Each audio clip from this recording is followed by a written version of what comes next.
Hello guys, तो कैसे आप सभी? आई होप बढ़िया होंगे। तो आज अपन बात करने वाले हैं कि आखिरकार क्यों भारत सरकार ने शुगर के एक्सपोर्ट को बंद कर दिया है और ये एथेनॉल ब्लेंडिंग क्या है।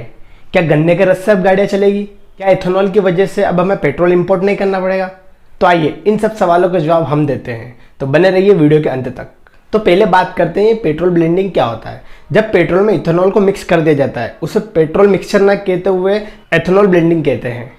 इसमें 85% पेट्रोल व 15% इथेनॉल होता है और आने वाले टाइम में भारत सरकार का 2025 तक इसमें 20% एथेनॉल मिक्स करने का टारगेट है। अब ऐसा क्यों करना पड़ रहा है तो मैं आपको बता दूं, हम दुनिया में ऑटोमोबाइल सेक्टर में 3rd नंबर पर हैं। हमारे वहाँ कई अलग अलग टाइप के व्हीकल्स बनते हैं, जैसे loading, bus, machinery vehicles, trucks, 2 wheeler, 4 wheeler etcetera. इन सबको मिलाकर हर साल 26 मिलियन के आसपास व्हीकल बनाए जाते थे। इनमें से हर साल लगभग हम 5 मिलियन व्हीकल एक्सपोर्ट करते हैं और 20 मिलियन नए व्हीकल हम हर साल यूज़ करते हैं। अब इन 20 मिलियन नई गाड़ियों को चलाने के लिए हमें चाहिए पेट्रोल व डीजल, जो हमारे यहाँ तो बनता नहीं। हम 80% तक पेट्रोल बाहर से ही इंपोर्ट करते हैं और जो हमारे वहाँ तेल आता है वो तेल के कुएं व रिग से आता है। ये सिर्फ गल्फ कंट्रियों में ही मौजूद है। इन गल्फ कंट्रीज से हम कच्चा तेल खरीदते हैं, जिसे क्रूड ऑयल कहते हैं। उस क्रूड ऑयल को हम बैरल के भाव खरीद कर हमारे रिफाइनरीज में भेजते हैं, फिर वहाँ से पेट्रोल और डीजल बनकर ये बाहर आता है।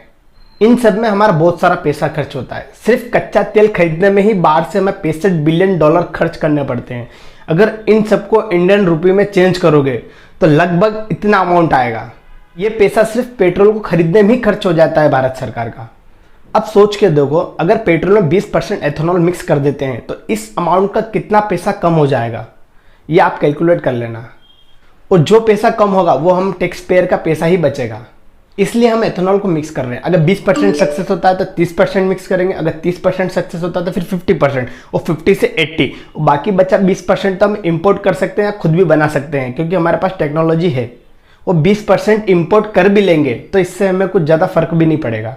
एथेनॉल एल्कोहल व सैनिटाइजर में भी मिक्स किया जाता है। अगर 20% सक्सेस हुआ तो फिर 50% मिक्स करेंगे, मगर साथ ही साथ हमें हमारी गाड़ियों के इंजन को भी चेंज कर फ्लेक्सी फ्यूल में बदलना पड़ेगा। अब आने वाले टाइम पर भारत सरकार ये आदेश दे सकती है कि अब सभी कंपनियों को फ्लेक्सी फ्यूल इंजन बनाना अनिवार्य हो जाएगा। वैसे ही जैसे 2017 में रातों रात BS3 इंजन बंद करके BS4 लागू कर दिए गए थे। अब इसके फायदे बहुत होंगे। पहला तो पैसा बचेगा, पेट्रोल डीजल सस्ता हो जाएगा क्योंकि बाहर से मंगाना नहीं पड़ेगा। और अगर पेट्रोल डीजल सस्ता हो जाएगा तो महंगाई ऑटोमेटिक कम हो जाएगी। साथ ही साथ एथेनॉल की मदद से पर्यावरण को भी बचाया जा सकता है। अब इन सब के लिए हमें एथेनॉल का प्रोडक्शन भी बढ़ाना पड़ेगा, क्योंकि हमें हर साल 500 करोड़ लीटर एथेनॉल की जरूरत पड़ेगी। अब इतना एथेनॉल का उत्पादन होगा तो रोजगार भी स्वतः ही बढ़ जाएगा। और आप लोग जानते ही है, रोजगार डायरेक्टली फैक्ट्रीज में तो मिलेगा ही साथ इनडायरेक्टली भी बहुत बढ़ जाएगा, क्योंकि सप्लाई चेन जो बनेगी। अब बात आती है आखिर ये एथेनॉल बनता कैसे है।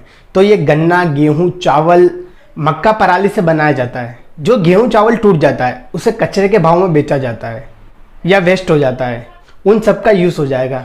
जो मक्का किसानों से सरकार 6 रुपये किलो लेती है, अब यहाँ इस 6 रुपये किलो को 600 रुपये क्विंटल बोलकर छुपाया जाता है। अब अगर मक्के से एथेनॉल बनेगा तो किसानों को भी अच्छा रेट मिलेगा।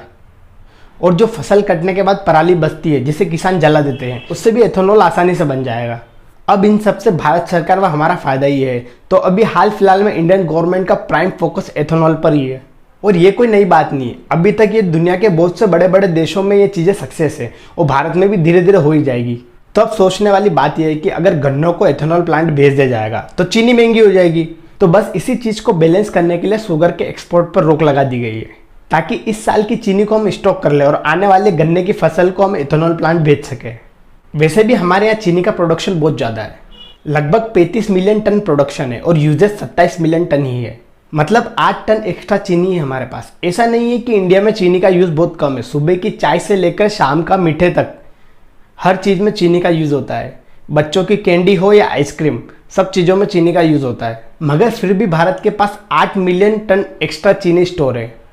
और एक्सपोर्ट बैन की बात करूँ तो अभी हाल फिलहाल में भारत ने गेहूँ, चावल व चीनी पर बैन लगा रखा है, ताकि हम एथेनॉल को प्रोड्यूस कर सकें। तो गाइज यहीं तक का था आज का हमारा वीडियो। आपको क्या लगता है, ये सब चीज़ें सक्सेस हो सकती है या हमें ईवी की तरफ जाना चाहिए? आपकी राय हमें कमेंट सेक्शन में जरूर दें। और अगर वीडियो अच्छा लगे तो लाइक शेयर जरूर करें। आपके एक लाइक से हमें बहुत सारा मोटिवेशन मिलता है। और जाते जाते चैनल को जरूर सब्सक्राइब कर ले, ताकि आप हमारा कोई भी वीडियो मिस ना कर सके। तो अपन मिलेंगे जल्द ही फिर किसी नए वीडियो में। तब तक के लिए bye bye, take care, be safe, जय हिंद।